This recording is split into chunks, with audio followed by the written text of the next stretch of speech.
Sejarahnya dari awal saya mendirikan ini karena saya terketuk sebagai seorang wanita dan seorang ibu untuk anak-anak dengan HIV itu belum terawat dengan fokus begitu dan banyak yang meninggal. Dari situ saya terketuk untuk ingin merawat dan menyehatkan mereka, membuat mereka gembira dan dapat diterima di masyarakat, sekolahan dan lingkungan sosial mereka. Resminya saya menjadi lembaga itu tepatnya di bulan Oktober tahun 2015. Tahun 2016 sudah kami ubah menjadi sebuah yayasan dengan nama Yayasan Rumah Aira Semarang dengan nama panjangnya Aira itu adalah anak itu rahmat Allah. Rahmat Allah. Dan sebelum menjadi lembaga itu sudah memulai pergerakan ini murni pure sendirian atau ada yang mendampingi bersama teman-teman relawan atau apa? Puji Tuhan, awalnya karena semua itu kan tidak mungkin ya kalau tidak ada yang menyulut begitu atau yang mendorong atau yang mensupport gitu ya.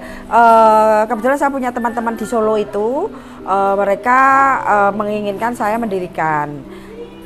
Karena sesuatu hal akhirnya saya memecahkan diri untuk mempunyai sebuah yayasan sendiri. Dan kebetulan waktu itu saya bersama Mbak Anita yang sekarang itu wakil ketua saya, dan beliau adalah sampai sekarang masih menjadi karyawan atau PC di PKBI Kota Semarang. Awalnya memang saya pribadi tidak tahu Mas dulu untuk membuat sesuatu rumah sosial itu punya ada namanya donatur, ada namanya CSR dan lain-lain, saya nggak tahu.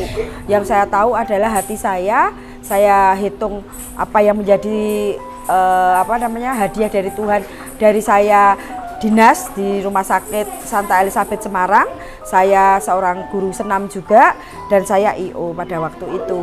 Jadi tahun 2012-2013 itu saya mengerjakan semuanya dengan sendirian dibantu oleh teman saya namanya Mbak Nita itu untuk mensosialisasikan tentang HIV, dan dari hasil kerja saya event-event saya membantu anak dengan HIV dan orang-orang dengan HIV yang memang membutuhkan bantuan pada waktu itu.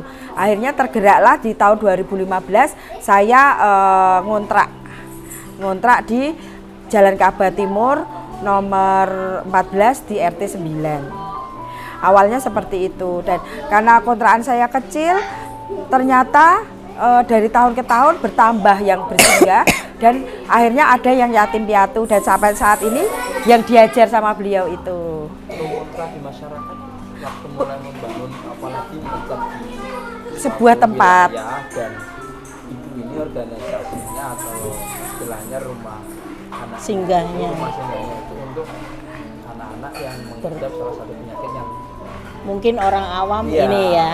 Kalau kita kan banyak yang iya. Ya sebenarnya makanya Kak, saya mendirikan ini semaksimal mungkin untuk juga mengedukasi ke masyarakat dan memberi contoh bahwa biasanya bertanyanya begitu, apakah Mbak Lena itu ODA ataukah ada keluarga Mbak Lena yang ODA gitu. Puji Tuhan sampai sekarang kami aman. Saya bersama 3 anak kandung saya juga sampai sekarang tidak tertular, dan semua keluarga saya, keluarga besar saya tidak ada yang dengan ODA begitu ya. Dan itu yang tugas saya salah satunya mendirikan panti ini, saya juga sosialisasi ke masyarakat. Jadi selalu yang datang ke sini terutama yang luar kota itu juga pada heran, kenapa kok Rumah Aira sebesar begini di tengah-tengah masyarakat ya. Mas juga bisa lihat ya, di tengah-tengah masyarakat perkampungan yang rapet-pet ya gitu ya. Tapi mereka mencintai ya. Terus anak-anak yang sekitar sini dolan ke sini juga tidak masalah. Karena kami menyediakan mainan-mainan untuk anak-anak daripada dolan ke jalan-jalan nggih. Terus di sekolahannya juga sekolahan anak saya juga sangat menyayangi, melibatkan anak-anak saya begitu. Jadi HIV itu bukan penyakit sebenarnya, bukan hal yang harus dijauhin gitu. Ini yang saya dan sekarang ini termasuk sekolahan di mana anak-anak saya ada itu yang orang tuanya juga mencintai, Mas. Jadi tidak ada stigma dan diskriminasi sama sekali dari anak saya TK sampai SD begitu. Dan agar supaya masyarakat di luar Kabah ini, di luar Kabah, di luar Kelurahan Tandang itu bisa mencontoh bahwa di Tandang, di Jalan Kabah terutama itu sudah mencintai begitu kan, karena asal kita saling mencintai dan memeluk mereka, memberikan ruang aman kepada mereka, mereka akan memelihara kesehatannya sehingga hal akhir tidak ada yang takut seperti ya di berita-berita seperti itu, Kak.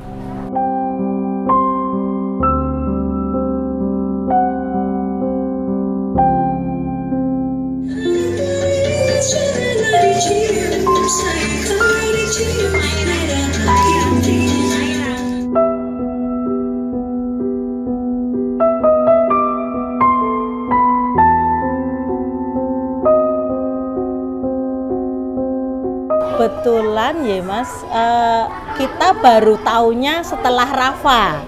Kalau sebelumnya mungkin kita nggak pernah tahu, karena yang care dengan kita kebetulan Ibu Lena ini yang menyampaikan ke kami bahwa anaknya itu seperti ini.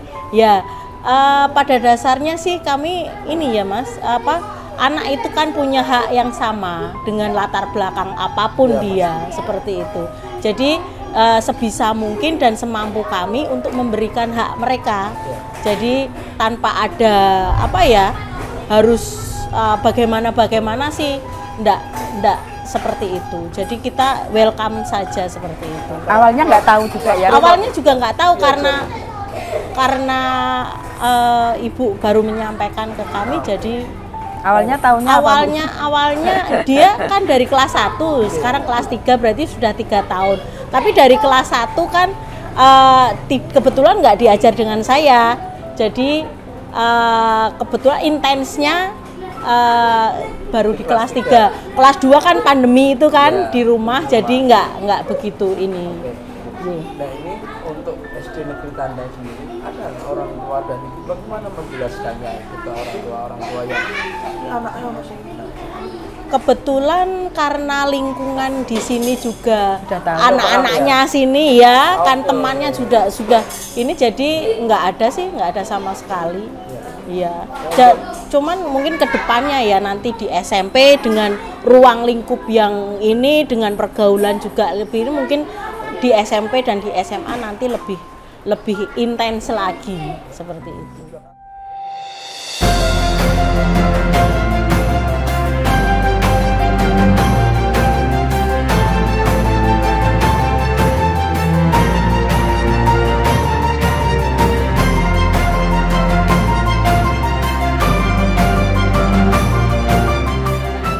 Anak-anak ini kan ada dosa.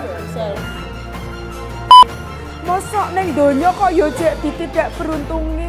Tetapi saya juga ingin menyelamatkan lingkungannya, begitu ya, dengan cara yang cantik, dengan cara yang baik.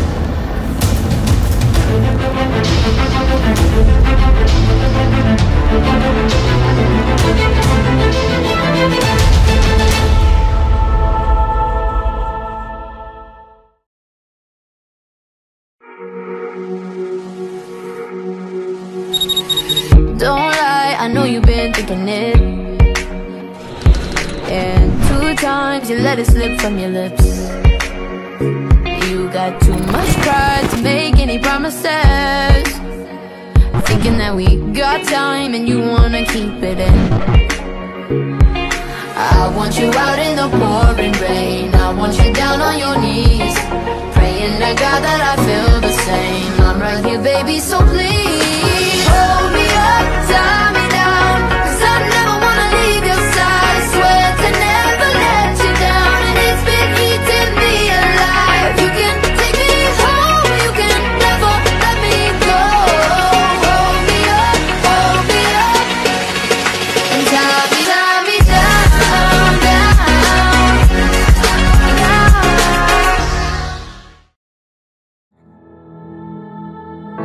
Look around, you're trying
menyaksikan merah putih kita.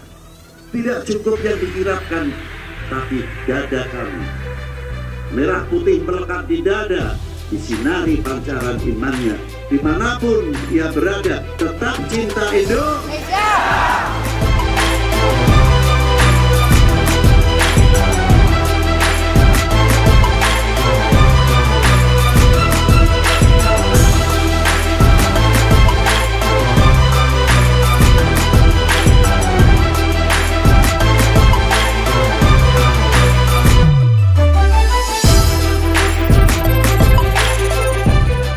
Membawa bendera merah putih 3 kali 500 meter yang dilanjutkan dengan orasi kebangsaan. Bukan sekedar seremoni, namun dari kegiatan kirap merah putih Bhinneka Tunggal Ika, kita disadarkan akan arti pentingnya persatuan dan kesatuan dalam keberagaman.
Kalau ditanya, saya juga mau terharu Bu. Saya juga nggak bisa membayangkan kita tuh sebagai anak. Dan nggak bisa milih. Saya tuh nggak bisa milih. Saya itu lahir dari orang tua siapa, lahir dari ayah ibu yang bagaimana, atau mungkin ayah saya itu seorang apa? Ibu saya seorang iya. Intinya karena saya single parent, saya hanya punya harta itu kan anak-anak saya ya. 3 anak saya, dan waktu itu saya merawat di rumah saya sendiri bersama 3 anak saya, 3 anak kandung. Cara saya untuk memahamkan HIV ke anak-anak saya kandung, kebetulan dulu karena saya sangat sibuk juga mencari uang ya Mas, saya dinas, saya ajar senam, saya juga buat event di Kota Semarang. Saya setiap minggu sekali tuh punya waktu khusus di mana saya harus family time bersama 3 anak saya.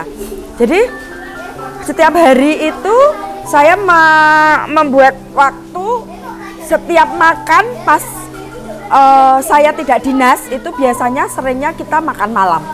Makan malam itu saya bersama-sama 3 anak saya dan waktu makan itu saya bercerita. Yang pertama itu tentang HIV-nya, tentang cinta kasih, menceritakan adik-adik ini kan tidak beruntung. Lebih beruntung kalian punya mama, yang mamahnya seperti ini. Walaupun mama membesarkan kalian sendirian, tapi setidaknya mama tuh rezekinya luar biasa. Terus adik-adikmu kan tidak. Dan kebetulan memang adik-adiknya tuh dari keluarga nggak mampu gitu kan. Dan akhirnya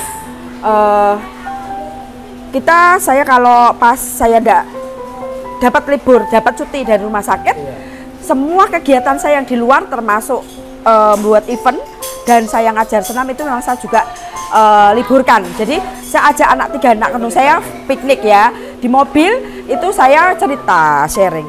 Hanya itu sih Mas, jadi ada 2 kesempatan. Mungkin nanti kalau andai kata ada single parent seperti saya ingin fokus ke anak-anaknya, mungkin bisa menduplikasi apa yang saya lakukan di jam makan atau pas kita pergi. Jadi kita memang benar-benar intens untuk, kan tidak, anak itu tidak perlu didudukkan, diomongin tidak perlu, menurut saya. Sambil ngobrol dan ya betul. Jadi saya memposisikan diri saya pada saat seperti itu, saya ini bukan ibu mereka tetapi saya sahabat mereka. Kenapa saya ambil di anak dengan HIV? karena saya melihat banyak yang meninggal. Terus saya begini loh, Anak-anak ini kan anak-anak ini kan ada dosa. Betul. Mereka dilahirkan tidak beruntung. Iya. Mosok neng donya kok yo jadi tidak beruntungi. Iya. Terus mereka tidak bisa panjang usianya, kan kasihan Mas. Padahal bisa sehat. 7 tahun saya punya yayasan ini, yang sebelumnya tidak saya hitung ya. Saya bisa mewujudkan anak-anaknya itu sehat gitu loh. Dan ini bisa nanti Bu Tina bisa menceritakan. Malah saya juga sok apa ya, Ibu sudah melihat sendiri. Malah anak-anak saya dikira anak wong sugih. Dan kenapa Mas bisa melihat di sini bentuknya saya rumah ya? Saya nggak mau anak-anak saya itu sedih. Makanya Ibu bangun seluas Rumah. Dengan tempat bermain seperti Ya, dan dengan harapan bentuknya rumah. anak-anak ini bahagia. Betul. Bentuknya itu rumah, dia pulang sekolah punya rumah. Ya. Kembali ke rumah. Kembali ke rumah, tidak panti begitu.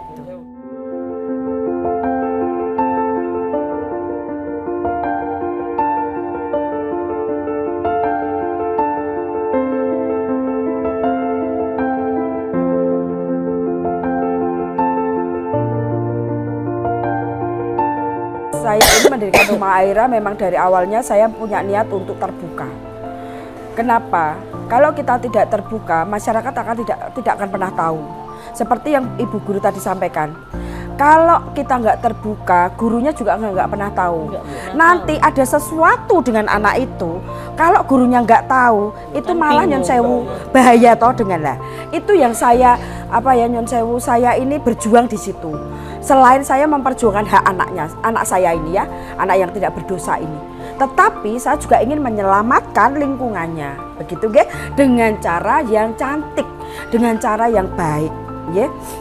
Mereka yang datang kepada Rumah Aira dari awal saya mendirikan itu biasanya banyak hal Mas. Yang pertama itu dari layanan pasti, dari puskesmas, dari rumah sakit, dari dinas sosial, dari dinas kesehatan. Ya, terakhir juga Cahaya yang gendut tadi itu juga dari Dinas Sosial Kota Semarang dan diketahui oleh Dinas Kesehatan Kota Semarang. Dan latar belakang mereka macam-macam Mas. Sebenarnya anak itu yang perlu diketahui oleh masyarakat, ya masyarakat semuanya, khususnya Kota Semarang. Anak itu pasti dari sang ibu, ya. Tetapi jangan khawatir, ibu juga jangan merasa berdosa. Kalau didatangkan ke sini biasanya mereka terjadi stigma dan diskriminasi baik di keluarga dan di lingkungannya. Tugas Rumah Aira selain menyehatkan, membuat mereka pulih kembali mental dan fisiknya, dan akhirnya saya bertugas untuk memahamkan tentang HIV kepada keluarga dan lingkungannya, sehingga saya bisa mengembalikan mereka ke keluarga masing-masing. Konsep kita adalah konsep keluarga. Anak itu lebih baik, penanganan, perawatan, pendidikan itu ada di keluarga. Itu yang saya persiapkan. Dan harapannya anak-anak itu akan sehat dengan tetap menjadi pendampingan Rumah Aira sampai mereka nanti menjadi besar. Jadi latar belakang keluarga anak-anak kami itu macam-macam. Yang masyarakat pastinya sudah tahu, tetapi tidak semua yang jelek. Artinya tidak usah khawatir apabila di keluarga kita ada dengan HIV/AIDS itu sudah bisa dikendalikan, bisa sehat, bisa hidup bersosialisasi dengan orang lain dengan bahagia, tentram dan damai. Harapan saya lingkungannya itu kalau mencintai mereka, mereka juga akan fine. Mereka akan terbuka, tidak ditutup-tutupi. Jadinya kalau ditutup-tutupi pasti lingkungan tidak tahu, sekolahan tidak tahu, ya kan? Kalau nanti terjadi sesuatu share kan nggak pernah nah tahu. itu malah bahaya sebenarnya. Nah itulah yang Rumah Aira dan saya pribadi perjuangkan Mas.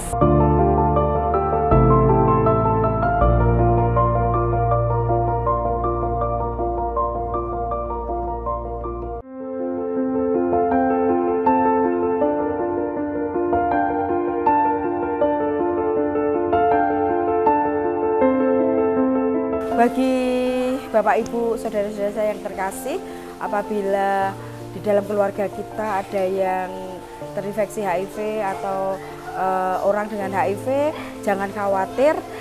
Mari kita bersama-sama untuk mempersiapkan anak-anak kita menjadi anak-anak yang tangguh, karena anak-anak kita itu anak generasi bangsa yang luar biasa. Mereka bisa sehat. Apabila Bapak Ibu ingin bertanya-tanya, mau main ke rumah Aira atau mau WA, boleh. Kalau mau ke rumah Aira, kami ada di Jalan Kaba Timur nomor 8 RT 8 RW 13 Kelurahan Tandang, Kecamatan Tembalang, Kota Semarang.